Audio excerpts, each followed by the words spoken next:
Федеральная антимонопольная служба России внимательно следит за ценами на социально значимые продовольственные товары. Запрещены необоснованное повышение цен, злоупотребление доминирующим положением на рынке. Торговые сети Башкортостана поддержали инициативу подписания меморандума о стабилизации цен. Организации торговли в течение срока действия меморандума обязуются установить торговую наценку на социально значимые продовольственные товары на уровне, не превышающем 15%.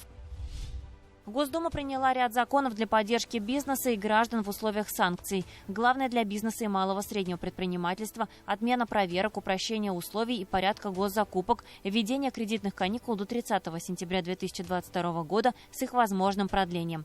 Для граждан правительство сможет дополнительно индексировать страховую пенсию, введение кредитных каникул до 30 сентября 2022 года, в том числе по ипотеке, если кредитный договор был заключен до 1 марта 2022 года.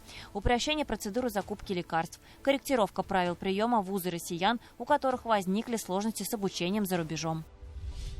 Минстрой и Минтранс России вместе с Национальным объединением строителей постоянно мониторят цены по 17 ценообразующим строительным ресурсам. О спекуляциях с ценами представители регионов, заказчиков и подрядных организаций могут сообщать в Минстрой. Всю информацию направят в Федеральную антимонопольную службу России, чтобы оперативно принять решение и не допустить необоснованный рост цен на строительные ресурсы.